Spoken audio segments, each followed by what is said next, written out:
Perkenalkan, saya Rahel Ananda Sitorus dengan NIM C1C019113. Saya dari kelas R13 Akuntansi angkatan 2019, Fakultas Ekonomi dan Bisnis Universitas Jambi. Nah, video ini saya buat guna memenuhi tugas mata kuliah Akuntansi Manajemen lanjutan saya yang diampu oleh Bapak Juliusman SE MSI AK. Di video saya kali ini, saya akan membahas materi mengenai sistem pengendalian strategik penekanan pada pengendalian keuangan. Baik, yang pertama yaitu pusat pertanggungjawaban atau responsibility center. Menurut Hansen dan Mowen, pusat pertanggungjawaban merupakan suatu segmen bisnis yang manajernya bertanggung jawab terhadap pengaturan kegiatan-kegiatan tertentu. Sedangkan Hilton menerangkan bahwa a responsibility center is a subunit in an organization whose manager is held accountable for specific financial result of the subunit's activities. Dari kedua definisi di atas, dapat disimpulkan bahwa pusat pertanggungjawaban merupakan bagian dari sebuah organisasi yang dipimpin oleh seorang manajer yang bertanggung jawab atas aktivitas-aktivitas operasional bagian dari organisasi yang dipimpinnya. Baik, yang selanjutnya yaitu jenis-jenis pusat pertanggungjawaban. Jenis-jenis pusat pertanggungjawaban ini ada 4. Yang pertama yaitu cost center atau pusat biaya, yaitu bahwa pusat biaya adalah suatu subunit dalam organisasi yang mengontrol biaya dari aktivitas produksi yang dilakukan dan tidak mengontrol pendapatan dan investasi, serta ada pembatasan antara masukan dan keluaran karena adanya tanggung jawab biaya yang harus dipertanggungjawabkan oleh manajer. Lalu yang selanjutnya yaitu ada revenue center atau pusat pendapatan. Pusat pendapatan merupakan bagian dari pusat pertanggungjawaban yang mengontrol pendapatan tetapi tidak mengontrol manufacturing dan biaya akuisisi dari produk atau jasa yang dijual atau tingkat investasi yang dipakai oleh pusat pertanggungjawaban, dan manajernya memegang tanggung jawab untuk menentukan pendapatan subunitnya. Lalu yang ketiga yaitu ada profit center atau pusat laba. Pusat laba merupakan pusat pertanggungjawaban yang manajernya memiliki tanggung jawab untuk mengontrol pendapatan dan biaya yang dikeluarkan untuk produk atau jasa yang dihasilkan, tidak mengontrol tingkat investasi. Lalu yang keempat yaitu ada investment center atau pusat investasi. Pusat investasi mengharuskan manajer dan karyawannya mengontrol pendapatan biaya dan tingkat investasi dalam pusat pertanggungjawaban, karena manajernya bertanggung jawab untuk keuntungan subunitnya dan penggunaan modal atau investasi ke dalam subunitnya akan menghasilkan laba. Selanjutnya saya akan menjelaskan mengenai return on investment atau ROI, residual income atau RI, dan economic value added atau EVA. Yang pertama yaitu pengertian dari return on investment ROI. Return on investment menunjukkan seberapa banyak yang bisa dipoles dari seluruh kekayaan yang dimiliki perusahaan. Itu adalah pendapat menurut Husnan dan Pujiastuti, sedangkan menurut Munawir menjelaskan bahwa return on investment dimaksudkan untuk dapat mengukur kemampuan dalam menghasilkan keuntungan dengan keseluruhan dana yang tersedia dalam aktiva perusahaan. Dan menurut Haryadi, return on investment merupakan perhitungan nilai yang menunjukkan tingkat pengembalian dari suatu investasi. Maka dari beberapa definisi tersebut dapat diambil kesimpulan bahwa return on investment adalah kemampuan perusahaan untuk menghasilkan tingkat pengembalian investasi. Baik, selanjutnya yaitu faktor-faktor yang mempengaruhi return on investment atau ROI. Beberapa faktor yang dapat mempengaruhi nilai ROI yang dicapai oleh suatu perusahaan, menurut Munawir, nilai ROI itu dipengaruhi oleh 2 faktor, yaitu yang pertama turnover dari operating assets dan profit margin. Turnover dari operating asset yaitu tingkat perputaran aktiva yang digunakan untuk operasi. Sedangkan profit margin yaitu besarnya keuntungan operasi yang dinyatakan dalam persentase dan jumlah penjualan bersih.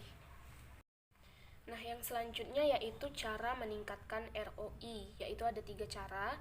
Yang pertama dengan peningkatan penjualan. Untuk meningkatkan penjualan, maka persentase kenaikan beban operasi harus lebih kecil daripada persentase kenaikan penjualan. Lalu yang kedua yaitu penurunan beban operasi. Dengan menurunkan beban operasi akan mengakibatkan kenaikan laba operasi. Dan yang terakhir yaitu penurunan aktiva operasi. Untuk mengurangi aktiva operasi dilakukan dengan mempercepat penagihan piutang usaha. Baik, yang selanjutnya yaitu pengertian dari residual income atau RI.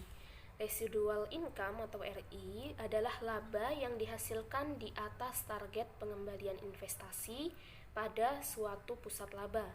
Residual income RI dapat dihitung dengan menggunakan rumus berikut. RI sama dengan laba dikurang dalam kurung investasi dikali target ROI. Nah, yang selanjutnya yaitu kelebihan dan kekurangan dari residual income atau RI. Keunggulan dari residual income ini yaitu yang pertama membuat semua pusat laba memiliki sasaran yang sama untuk pusat investasi yang sebanding. Lalu yang kedua, dapat digunakan tarif beban modal yang berbeda untuk aset yang memiliki resiko yang berbeda. Sedangkan untuk kelemahannya, yang pertama yaitu RI hanya mendorong manajer pusat laba untuk berorientasi pada tujuan-tujuan jangka pendek karena kinerjanya dibatasi hanya untuk satu periode akuntansi saja. Lalu yang kedua, RI sangat dipengaruhi oleh metode depresiasi yang digunakan perusahaan. Dan yang terakhir, karena hasil akhir RI adalah berupa angka absolut, bukan rasio, maka sulit untuk dibandingkan RI dari satu pusat laba dengan RI dari pusat laba lainnya yang memiliki jumlah investasi yang berbeda. Yang selanjutnya yaitu pengertian economic value added. EVA adalah nilai tambah ekonomis yang diciptakan perusahaan dari kegiatan atau strateginya selama periode tertentu. Prinsip EVA memberikan sistem pengukuran yang baik dalam menilai kinerja dan prestasi keuangan manajemen perusahaan karena EVA berhubungan langsung dengan nilai pasar suatu perusahaan. EVA juga merupakan tujuan perusahaan untuk meningkatkan nilai atau value added dari modal yang telah ditanamkan pemegang saham dalam operasi perusahaan. Oleh karenanya, EVA merupakan selisih laba operasi setelah pajak atau net operating profit after tax dengan biaya modal atau cost of capital. Nah, yang selanjutnya yaitu ada metode perhitungan economic value added. Yaitu ada 3 metode perhitungan. Yang pertama yaitu net operating profit after tax atau biasa disingkat dengan NOPAT. Yang dimana NOPAT ini rumusnya sama dengan EBIT dalam kurung 1 dikurang tarif pajak. Lalu yang kedua yaitu ada invest capital, yang dimana rumusnya yaitu total hutang ditambah ekuitas dikurangi dengan hutang jangka pendek. Lalu yang terakhir yaitu ada weighted average cost of capital atau WACC. WACC adalah hasil penjumlahan dari hasil perkalian besarnya porsi masing-masing jenis modal dengan biaya modal yang bersangkutan. Nah, yang selanjutnya yaitu ada transfer pricing, yaitu suatu kebijakan perusahaan dalam menentukan harga transfer, di mana harga transfer itu sendiri adalah harga yang ditimbulkan atas penyerahan barang, jasa, atau harta tak berwujud lainnya dari satu perusahaan ke perusahaan lain yang masih terikat dalam hubungan kepemilikan. Nah, yang selanjutnya yaitu ada metode transfer pricing, di mana metode transfer pricing ini terdiri dari 3 metode. Yang pertama yaitu harga transfer dasar biaya, lalu yang kedua harga transfer atas dasar harga pasar, dan yang terakhir yaitu harga transfer negosiasi. Selanjutnya yaitu share service allocation. Tujuan utama dari share cost allocation adalah yang pertama yaitu menyediakan pelanggan dengan transparansi dan kontrol atas penggerak biaya. Lalu yang kedua, memberikan fleksibilitas atas bagaimana sumber daya bisa digunakan sekaligus menjaga model alokasi yang konsisten. Dan yang terakhir yaitu meninggalkan pilihan atas alokasi sumber daya dan pengendalian harian dengan penyedia layanan. Nah, baiklah, itu tadi penjelasan materi mengenai sistem pengendalian strategik, penekanan pada pengendalian keuangan. Apabila terdapat salah-salah kata atau penyampaian yang kurang berkenan, mohon dimaafkan.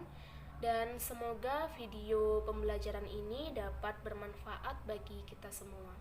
Akhir kata saya ucapkan sekian dan terima kasih.